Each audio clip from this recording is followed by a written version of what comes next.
नमस्कार विद्यार्थी मित्रांनो, ABK स्मार्ट स्टडी या आपल्या यूट्यूब चॅनलवरती तुम्हा सर्वांचे पुन्हा एकदा हार्दिक स्वागत आहे. तर मित्रांनो, आपला तलाठी भरती 2019ची आपली पेपर सिरीज चालू आहे, ज्यामधील आपला 26 जुलै 2019च्या सकाळच्या 10च्या सत्रात म्हणजे शिफ्ट एकचा आपला पेपर सुरू आहे. तर या पेपरचे या अगोदर आपण एक भाग पाहिला होता, ज्यामध्ये आपण महत्त्वाचे असे सुरुवातीचे 25 प्रश्न संपूर्ण स्पष्टीकरणासहित पाहिले होते. त्याचप्रमाणे आज आपण त्याच पेपरचा भाग 2 पाहणार आहोत. तर ह्या भाग 2 मध्ये देखील आपण त्याचे पुढचे जे महत्त्वाचे असे 25 प्रश्न आहेत ते कव्हर करणार आहोत. त्यामुळे आगामी येणारी तुमची तलाठी भरती परीक्षा आहे, त्यामध्ये तुम्हाला या प्रश्नांचा फायदा होऊ शकतो. त्यामुळे हा व्हिडिओ स्किप न करता पूर्ण बघा व तुमच्या मित्रांना देखील शेअर करा. चला तर आता वेळ न घालवता आपण आपल्या डायरेक्ट प्रश्नांकडे वळूयात. पाहू त्याच्या या आपल्या भाग 2 मधील प्रश्न पहिला. प्रश्न पहिला जो आहे तर तो विभक्तीशी संबंधित आहे. तर इथे काय दिले, मुलांशी हा शब्द दिलेला आहे. तर या शब्दाची आपल्याला विभक्ती ओळखा म्हणून विचारलेला आहे. तर मुलांशी, तर इथे कोणता शी प्रत्यय लागला, ने, ए शी, नी शी, ई ही, हे प्रत्यय कशामध्ये लागतात तर ते तृतीय विभक्तीत लागतात, म्हणून हे तृतीय विभक्तीमध्ये शब्द असेल. तर द्वितीयामध्ये स लाते, स ला नाते हे प्रत्यय असतात. प्रथमामध्ये कोणताही प्रत्यय नसतो. संबोधनमध्ये हाक मारण्यासाठी आपण वापर करतो, म्हणजे मुलांनो, म्हणजे नो जो प्रत्यय आहे तर तो संबोधनमध्ये वापरतात. पण इथे तृतीयामध्ये ने, ए शी, नी शी, ई ही हे प्रत्यय असतात, म्हणून मुलांशी हा जो शब्द आहे तर तो तृतीय विभक्तीमधील असेल. पुढील प्रश्न, मानवी डोळा वस्तूची प्रतिमा त्याच्या टिंबटिंबवर तयार करतो. तर आता तुम्हाला माहितीच आहे, डोळ्याची जी आपली प्रतिमा असते, आपण जो पाहतो आपल्याला जे दिसतं, तर ती प्रतिमा आपल्या डोळ्याच्या कशावर तयार होत असते तर त्याला आपण रेटिना म्हणतो. तर त्या रेटिनेवरती काय असतं, प्रतिमा आपल्याला म्हणजे प्रकाशामुळे काय होतं, तो रेटिन्यावर जेव्हा म्हणजे आपल्या ती प्रतिमाचं म्हणजे तयार होते या प्रकाशामुळे, म्हणजे मानवी डोळ्या वस्तूची प्रतिमा जी आहे तर त्याच्या रेटिन्यावर तयार करतो. म्हणजे ऑप्शन डी जी मध्ये दिले ते आपल्या आन्सर असेल, रेटिनावर तयार करतो मानवी डोळा. पुढील प्रश्न, choose the most appropriate to fill in the blank in the given sentence. मी योग्य रिकामी जागा भरायची आपल्याला.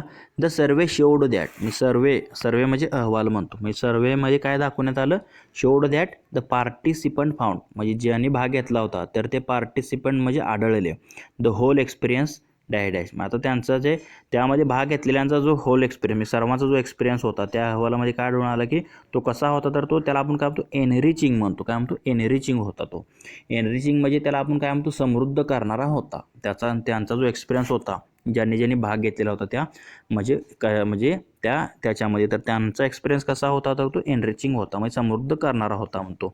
म्हणजे द सर्वे शोड, म्हणजे त्या सर्वेमध्ये ज्यांनी भाग घेतला होता त्यांचा एक्सपिरियन्स कसा होता तर तो समृद्ध करणारा होता म्हणतो. म्हणजे the survey showed that the participant found the whole experience enriching कशामध्ये दिले तर ऑप्शन डी मध्ये दिले, तुम्ही इथे पाहू शकता एनरिचिंग. तर हा त्यांचा एक्सपिरियन्स होता, एनरिचिंग होता, समृद्ध करणारा होता. तेच आपलं योग्य इथे बसेल रिकाम्या जागी. पुढील प्रश्न, 2019च्या निवडणुकीच्या 4थ्या टप्प्यासाठी BJPमधून महाराष्ट्राच्या धुळे संसदीय मतदारसंघामधून निवडणूक लढवणाऱ्या उमेदवाराचे नाव काय आहे.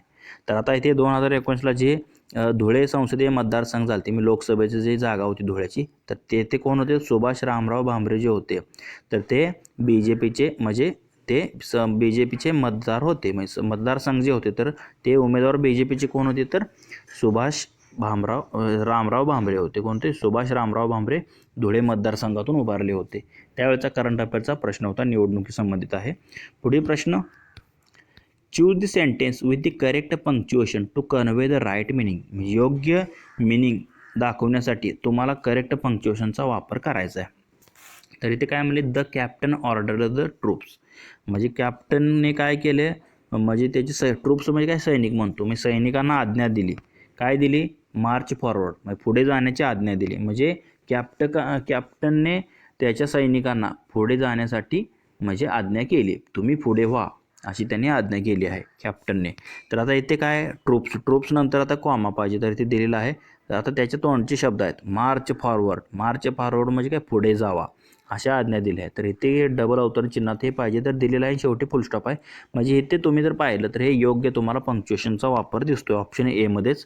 तेच आपलं योग्य पंक्च्युएशननुसार वाक्य असेल, the captain ordered the troops march forward, पुढे जा असे त्यांनी आज्ञा केली. पुढील प्रश्न, which of the following option best combines the two given sentence. मी खालील दोन वाक्य आपल्याला एकत्रित करायचे आहेत. तर कसं करणार आपण ते, आय वॉज डिसअपॉइंटेड म्हणजे मी खूप निराश आहे. I was not able to find suitable life partner म्हणजे चांगला लाईफ पार्टनर न मिळाल्याने मी कसं आहे तर मी डिसअपॉइंटेड म्हणजे मी निराशेत आहे म्हणतो. आता आय वॉज म्हणजे आपण काय म्हणतो, I was disappointed as I was not able to find a suitable life partner म्हणजे मला चांगला लाईफ पार्टनर न भेटल्यामुळे मी निराशेत आहे असं म्हणतो. म्हणजे ॲज जे आहे तर ते आपण वाक्य जोडण्यासाठी ते वापरणार. तर कशामध्ये दिले तर इथे तुम्ही ऑप्शन बी मध्ये पाहू शकता. आय वॉज डिसअपॉइंटेड ॲज का डिसअपॉइंटेड झालो आहे तर as I was not able to find a suitable life partner म्हणजे मी योग्य जीवनसाथी न मिळालेले मी कसं आहे निराशेत आहे म्हणतो आपण. म्हणजे I was disappointed as I was not able to find a suitable life partner म्हणजे ऑप्शन बी मध्ये जे वाक्य दिले तर ते जे आहे तर ते ॲजने जे ते दोन वाक्य कंबाईन होतील आणि इथला फुल स्टॉप निघून जातो. ते जे वाक्य आहे ते आपलं योग्य असेल ऑप्शन बी. पुढील प्रश्न, पुढील वाक्यात पर्यायातील अचूक वाक्यप्रचार निवडा. आमच्या घरी 11 नंतर टी व्ही पाहायला मनाई आहे. तर आता 11 म्हणजे 11 नंतर टी व्ही पाहायला मनाई आहे. मनाई असणे त्याला आपण काय म्हणतो तर आळा घालणे म्हणतो. मनाई असणे म्हणजे आळा घालणे म्हणतो म्हणजे बंदी आहे आम्हाला. आमच्या घरी 11 नंतर टी व्ही पाहायला मनाई आहे किंवा बंदी आहे किंवा त्याला आपण आळा घालणे म्हणतो. आळा घातलेला आहे मी बघायचीच नाही असं सांगून ठेवलेलंच आहे. ऑप्शन सी जे आहे ते आपला आन्सर असेल. वाक्यप्रचार काय मनाई असणे म्हणजे आळा घालणे म्हणतो. पुढील प्रश्न, भारताची पहिली अर्ध उच्च गती रेल्वे वंदे भारत एक्सप्रेस ही टिंब आणि वाराणसी दरम्यान धावणार आहे. तर पहिली जी होती आपली वंदे भारत एक्सप्रेस म्हणजे अर्ध उच्च गती रेल्वे ज्याला म्हणतो वंदे भारत एक्सप्रेसला, तर ती नवी दिल्लीपासून ते वाराणसी दरम्यान धावणार आहे. कोणत्या, नवी दिल्ली ते वाराणसी हे जे 2 शहर आहेत तर तिथे ती धावणार आहे पहिली वंदे भारत एक्सप्रेस. मी त्यावेळेचा हा करंट अफेअरचा प्रश्न होता. म्हणजे ऑप्शन बी जे आहे ते आपला आन्सर असेल नवी दिल्ली ते वाराणसी. तर त्याचप्रमाणे आत्ता जो अर्थसंकल्प झाला होता 2023-24चा तर त्यामध्ये अजून नवीन किती वंदे भारत ट्रेनची म्हणजे अजून किती वंदे भारत ट्रेन आणणार आहे तर अजून 400 ते 500 किती 400 ते 500 ह्या अर्थसंकल्पात म्हटलेलं आहे. आपल्या अर्थमंत्री निर्मला सीतारामन यांनी नवीन 400 ते 500 अजून ट्रेन आणणार वंदे भारत एक्सप्रेस म्हणजे आत्ताच्या 2023-24च्या अर्थसंकल्पात त्यांनी घोषणा केली आहे याची. हे देखील करंट अफेअर्सची महत्त्वाचं आहे. हे देखील तुम्ही व्यवस्थित करून ठेवा. तर पुढील प्रश्न काय आहे, पुढील शब्दाचे लिंग ओळखा. दैवत, आता काय म्हणतो ते दैवत म्हणतो आपण. ते दैवत तर ते कशामध्ये वापरतो आपण तर ते नपुंसक लिंगीमध्ये वापरतो. म्हणजे ते दैवत हे कसा शब्द असेल तर त्याचे लिंग काय असेल तर ते नपुंसक लिंग असेल म्हणजे ते दैवत म्हणतो आपण. पुढील प्रश्न, दिलेल्या काळात परिवर्तन करण्यासाठी योग्य पर्याय निवडा. तर आता इथे वाक्य काय दिले, बाये पिशवीत बटाटे भरतात. तर याचा आपल्याला काय करायचं आहे अपूर्ण भविष्यकाळ करायचा आहे. तर बाये पिशवीत बटाटे भरतात तर ह्याचं कसं होईल अपूर्ण भविष्यकाळ म्हणले म्हणजे भरत असेल म्हणतो आपण. काय, बाये पिशवीत बटाटे भरत असेल म्हणजे भविष्यात ते काम करत असेल म्हणतो किंवा भरत असेल ती बटाटे भरण्याचं काम म्हणजे भरत असेल हे अपूर्ण भविष्यकाळाचं वाक्य बनतं. बाये पिशवीत बटाटे भरत असेल. ऑप्शन ए जे आहे ते आपलं योग्य असेल पर्याय. पुढील प्रश्न, choose the most suitable determiner for the given sentence. मी खाली दिलेल्या वाक्यासाठी योग्य डिटर्मिनरचा वापर करायचा आहे. Did it cost you dash dash to buy such a nice car. मी आता काय म्हणतो, did it cost you much to buy such a nice car म्हणजे अधिक म्हणतो त्याला आपण. जे आपण काय म्हणतो कार खरेदी करण्यासाठी तुम्हाला खूप खर्च करावा लागेल म्हणतो आपण. म्हणजे आता खर्च करावा लागेल असा प्रश्न इथे विचारलेला आहे. म्हणजे did it cost you much to buy such a nice car म्हणजे एवढी सुंदर तुला कार घेण्यासाठी खूप पैसे खर्च करावे लागतील म्हणतो आपण. म्हणजे मच येणार भरपूर. म्हणजे did it cost you much to buy such a nice car म्हणजे मच जे आहे तर ते योग्य डिटर्मिनर येईल इथे. पुढील प्रश्न, choose the appropriate conjunction for the given sentence. मी खाली दिलेल्या वाक्यासाठी योग्य कंजक्शनचा आपल्याला वापर करायचा आहे उभ्यानवी अव्ययाचा. He is not only ready to play, he is not ready to play मी तो सध्या खेळण्यासाठी तो तयार नाही म्हणतो. Dash dash his friend plays with him. कारण आता तयार का नाही, unless his friend plays with him म्हणजे अनलेस येणार आहे ते म्हणजे जोपर्यंत त्याचे मित्र त्याच्याबरोबर खेळत नाहीत तोपर्यंत तो खेळणार नाही. म्हणजे he is not ready to play unless his friend plays with him म्हणजे अनलेस म्हणजे जोपर्यंत म्हणतो आपण. म्हणजे he is not ready to play unless his friend plays with him म्हणजे तो जोपर्यंत त्याचे मित्र खेळणार नाहीत तोपर्यंत तो खेळायला येणार नाही. तोपर्यंत म्हणजे तोपर्यंत तो खेळणार नाही म्हणतो जोपर्यंत ज्याचे मित्र खेळण्यासाठी येत नाहीत तोपर्यंत. पुढील प्रश्न, मी अनलेस तिथे येणार आहे. तर काय आहे, choose the appropriate articles for the given sentence. तर आर्टिकलवरती हा प्रश्न आहे. काय दिलं आहे, with dash dash roar from its rocket engine the satellite is sent up to the sky. तर आता चांद्रयान-3 सुद्धा आपलं पाठवलेलं आहे.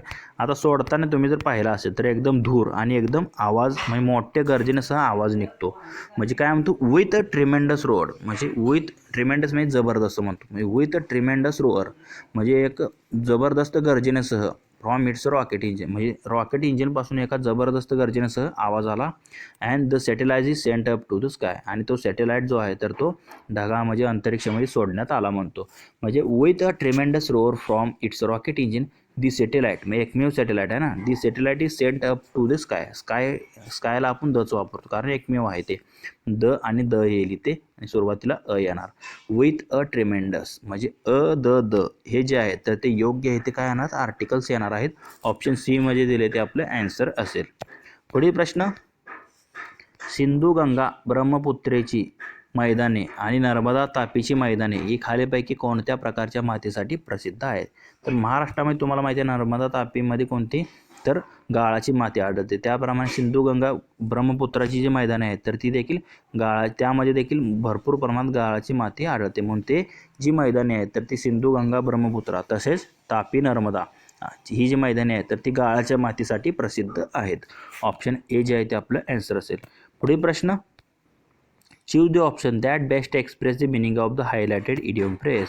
तर इथे एक हायलाइटेड इडियम फ्रेज दिलेला आहे, त्याचा आपल्याला मिनिंग शोधायचा आहे.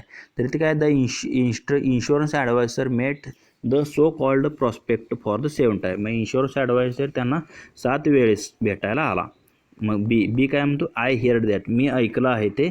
Tail him not flog a dead horse, मग त्याला सांगा not to flog a dead horse. मग to flog a dead horse म्हणजे त्याला काय म्हणतो, टू वेस्ट वन्स एफर्ट, म्हणजे तुझे एफर्ट जे आहेत ते वाया घालवू नको. म्हणजे not to flog a dead horse त्याचा अर्थ काय होतो, not to waste a one's effort, म्हणजे एखाद्याचे एफर्ट वाया घालू नकोस असं आपण त्याला म्हणतो. म्हणजे not to flog a dead horse म्हणजे टू वेस्ट वन्स एफर्ट म्हणतो. म्हणजे ऑप्शन ए मध्ये दिले ते त्याच्याशी करेक्ट म्हणजे इडियम फ्रेज असेल त्याचं. पुढील प्रश्न, पुढील अधोरेखित शब्दाचे जाती ओळखा. तर आता अधोरेखित शब्द दिला आहे तर मराठी वाङ्मयाचा गाळीव इतिहास हे पु ल देशपांडे यांचं पुस्तक माझ्या खास आवडीचं आहे. म्हणजे माझ्या आवडीचं आहे पण कसं खास आवड आहे. खास म्हणजे आपण इथे काय वाक्याचं म्हणजे अधिक भर देण्यासाठी आपण कशाचा विशेषणाचा वापर सांगतो. विशेष काय तर सांगायचं असेल तर आपण विशेषणाचा वापर करतो. म्हणजे माझ्या वाङ्मयाचा गाळीव इतिहास हे पु ल देशपांडे यांचं जे पुस्तक आहे तर ते कसं आहे, माझा खास आवडीचं आहे. कसं आहे, आवडीचं आहे पण कसं आहे, खास आवडीचं आहे. म्हणजे नामाबद्दल विशेष माहिती जेव्हा सांगतो आपण तर त्याला आपण विशेषण म्हणतो. म्हणजे खास हे काय असेल तर यामधलं विशेषणाचा प्रकार असेल. म्हणजे ऑप्शन बी मध्ये जे दिले खास ते आपलं आन्सर असेल, योग्य विशेषण असेल ते. पुढे प्रश्न, choose the appropriate collective noun to complete the sentence. म्हणजे खालील वाक्य पूर्ण करण्यासाठी योग्य आपल्या इथे कलेक्टिव्ह नाउन म्हणजे समूहवाचक नामाचा वापर करायचा आहे. There was dash seen at the beaching area. म्हणजे बीच जो समुद्र किनारे असतो तर तिथे तुम्हाला काय पाहायला मिळालं, तर काय म्हणतो, अ शोल ऑफ शार्क म्हणतो. काय म्हणतो, अ शोल ऑफ शार्क म्हणजे माशांचा, शार्क माशांचा घोळका जो आहे तर किंवा झुंड म्हणतो त्याला आपण. There was a shoal of shark, shark माशांचा जो शोल होता म्हणजे घोळका होता तुम्हाला पाहायला मिळाला. म्हणजे किनारे भागात समुद्राच्या, म्हणजे बीचिंग एरिया म्हणजे किनारवरती भागामध्ये. There was a shoal of shark म्हणजे शार्क माशांचा घोळका seen at the beaching area. म्हणजे अ शोल ऑफ शार्क जे आहे तर ते योग्य करेक्ट नावने. म्हणजे अ क्लास ऑफ स्टुडंट असतो, डेक ऑफ फिश नसतो, शोल ऑफ फिश असतो. अ क्राऊड ऑफ बीज नसते, क्राऊड ही लोकांची असते. म्हणजे बीनचा काय क्राऊड नसते हे लक्षात ठेवा. अ क्राऊड ऑफ पीपल असते. म्हणजे हे ए बी डी चुकीचे आहेत, फक्त अ शोल ऑफ शार्क जे आहे तर ते योग्य करेक्ट म्हणजे कलेक्टिव्ह नावने येईल. पुढील प्रश्न, अलीकडे शासनाने माहिती तंत्रज्ञान कायद्याच्या कलम टिंब अंतर्गत, तर हा माहिती तंत्रज्ञान म्हणजे RTI ॲक्टवरती हा क्वेश्चन आहे. तर लक्षात ठेवा त्यावर 1-2 प्रश्न विचारले जाऊ शकतात आत्ताच्या येणारे तुमच्या तलाठी भरतीमध्ये, त्यामुळे हा टॉपिक महत्त्वाचा आहे. तर काय दिले, अलीकडे शासनाने माहिती तंत्रज्ञान कायद्याच्या कलम टिंब अंतर्गत आक्षेपार्ह आणि प्रक्षोभक असणारा जो घटक आणि खाती काढून टाकण्यास अपयशी ठरल्यास, ट्विटरवरील जे आक्षेपार्ह म्हणजे प्रक्षोभक किंवा जे काय टाकलेलं आहे तर ते घटक काढून टाकण्यास जर अपयशी ठरलं ट्विटर, तर त्यांना 7 वर्षात तुरुंगवास आणि वित्तीय दंडाबाबत चेतावणी दिलेली आहे. म्हणजे 7 म्हणजे आक्षेपार्ह कोणी काय टाकलं तर ते काढून टाकलं नाही तर 7 वर्षात तुरुंगवास होणार.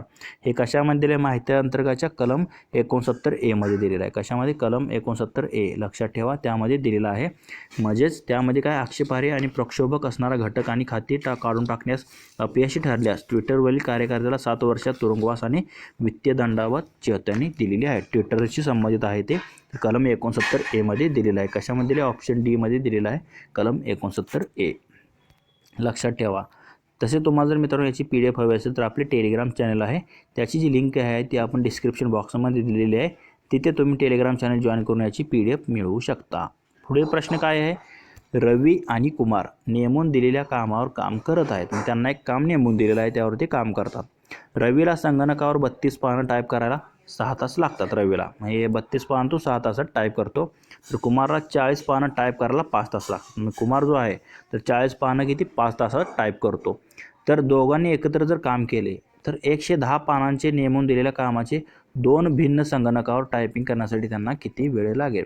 आता 2 कॉम्प्युटर वेगवेगळे दिलेत आणि पाने किती 110 टाईप करायचे, तर त्या दोघांना मिळून ते टाईप करण्यासाठी किती वेळ लागेल? तर आता आपण काय करणार? तर एकूण काम किती आहे? आता 110 आहे. काम कार्य बरोबर एक वेळ बरोबर काय असतं? कार्य भागिले मग ते वेग म्हणतो त्यांना. वेग किती आहे दोघांचा? आता दोघांचा वेगाची बेरीज करून खाली 110ला तुम्हाला भागावं लागेल. तर कसं सॉल्व करतो आपण हे? तर आता इथे जर तुम्ही पाहिलं तर रवीचा टायपिंगचा वेग दिलेला आहे किती? 32 पाने प्रति 6 तास. आता 32 पाने जर तो 6 तास वाचत असेल तर मग त्याचा वेग काय होणार? 32 भागिले 6 म्हणजे 16 32 बेत्रिक 6 म्हणजे 16/3 जो आहे तर तो कोणाचा? रवीचा टायपिंगचा वेग असेल 16/3 पाने. त्याप्रमाणे कुमारचा टायपिंगचा वेग काय? तो 40 पाने प्रति तास प्रति 5 तासात वाचतो. 40 पाने म्हणजे 40 भागिले 5 जर केलं तर 5 के 5 45 40 म्हणजे 8 पाने प्रति तास तो टाईप करतोय कुमार. आता एकूण किती? 110 पाने आहेत. आता 110 पाने टाईप करण्यासाठी दोघांना मिळून आता एकूण पाने काम किती आहे? 110 पानाचं आहे. वेळ बरोबर काय असतं? काम भागिले वेग.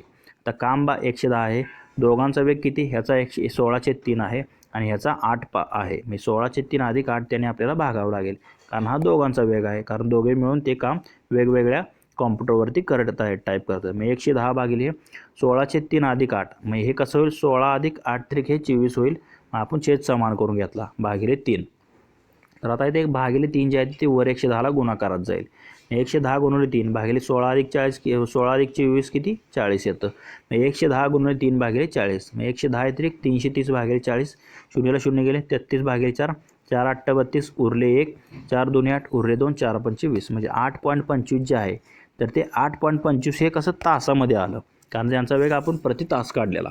पण 0.25 तासला आपल्याला मिनिटामध्ये कन्वर्ट करायचं असेल तर आपण काय करतो? त्याला 60ने गुणतो. म्हणजे 0.25 गुणिले 60 जर केलं तर 25 × 150 आणि म्हणजे 15 येतं. म्हणजे 15 मिनिटे त्याला जास्त लागतील 8 तासाच्यावर. म्हणजे 8.25 तास म्हणजे किती? 8 तास 15 मिनिटे. म्हणजे त्या दोघांना एकूण 110 पाण्याचं टायपिंग करण्यासाठी 8 तास 25 मिनिट इतका कालावधी लागेल. म्हणजे आपला आन्सर काय असेल तर 8 तास 15 मिनिटे. कशामध्ये दिले तर तुम्ही इथे पाहू शकता ऑप्शन सी मध्ये दिलेला आहे. त्याचा आपला आन्सर असेल तर त्या दोघांना भिन्न संगणकावर 110 पाने टाईप करण्यासाठी 8 तास 15 मिनिटे लागतील. ऑप्शन सी आपलं आन्सर असेल. पुढील प्रश्न, choose the option with the appropriate suffix to complete the given sentence. तर आता योग्य आपल्याला इथे सफिक्सचा वापर करायचा आहे.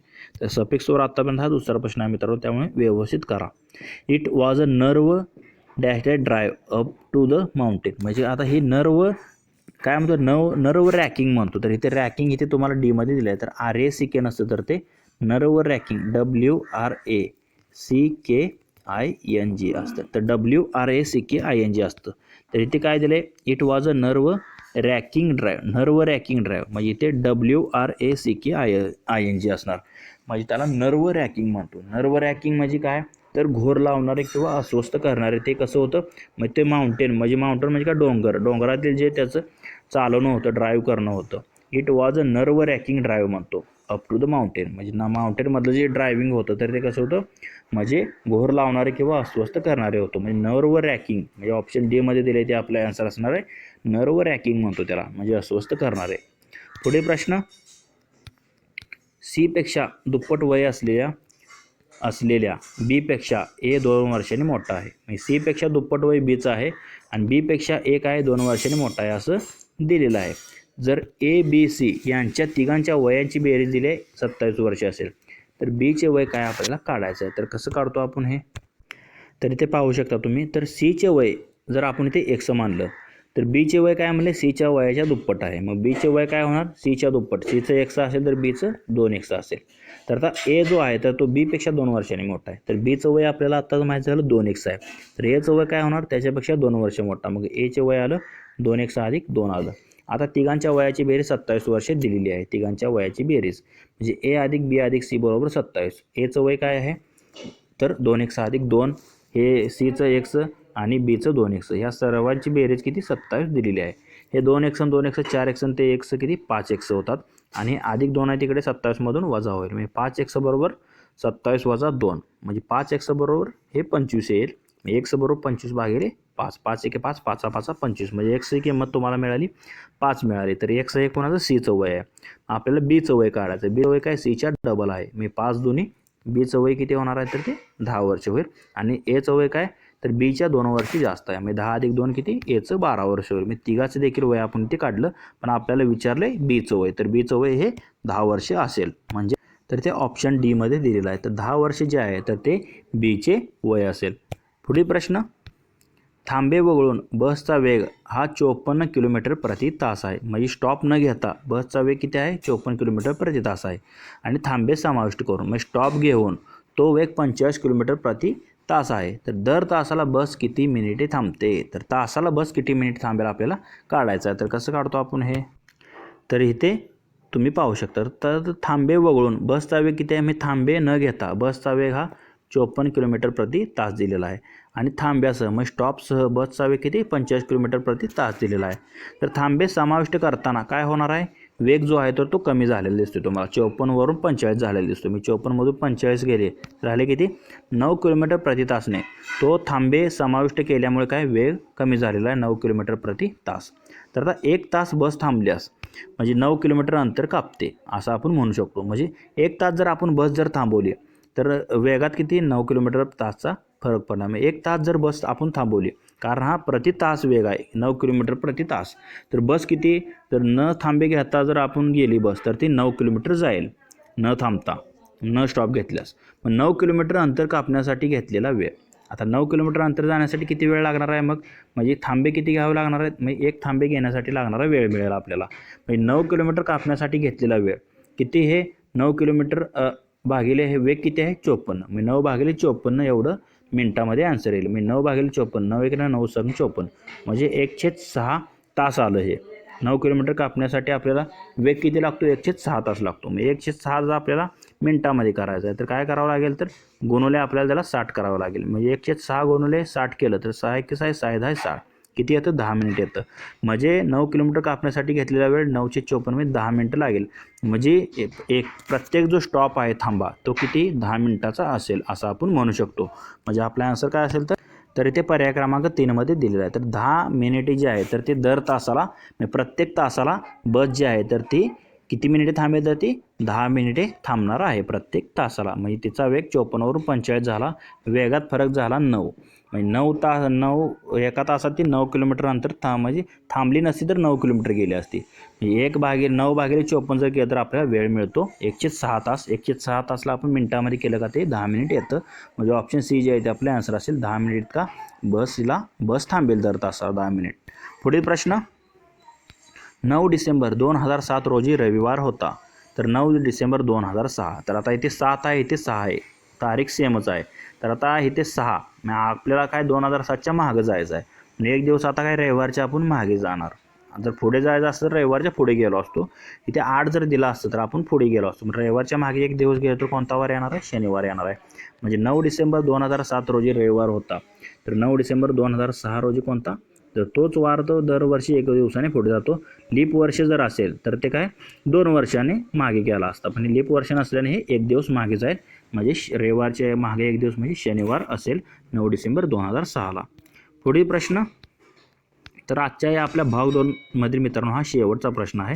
काय आहे, आपल्या संविधानामध्ये धर्मनिरपेक्ष हा शब्द किती वेळेस आलेला आहे. तर आता संविधान तुम्हाला माहिती आहे, तर धर्मनिरपेक्ष जो शब्द आहे तर संविधानामध्ये एकूण किती 2 वेळेस आलेला आहे. किती 2 वेळेस आलेला आहे. तर एकूण 2 वेळेस आलेला आहे. ऑप्शन ए जे आहे ते आपलं ॲन्सर असेल. तर मित्रांनो, आपला जो तलाठी भरतीचा पेपर चालू आहे 26 जुलै 2019 सकाळच्या 10च्या सत्रातील. तर या शिफ्ट 1च्या पेपरमध्ये आपण त्याचा भाग 2 पाहिला आहे, ज्यामध्ये आपण त्याचे पुढचे महत्त्वाचे असे 25 प्रश्न पाहिलेले आहेत. तर तुम्हाला या 25 प्रश्नांमध्ये कोणतीही शंका वाटत असेल तर कमेंट करून नक्की सांगा. तसेच हा जर व्हिडिओ आवडला असेल तर लाईक करा व तुमच्या मित्रांना देखील शेअर करा. असेच जर नवनवीन व्हिडिओ हवे असतील तर आपले YouTube channel ABK smart study subscribe करा व समोरील बेल आयकॉनवर प्रेस करा. धन्यवाद मित्रांनो. जय हिंद, जय महाराष्ट्र.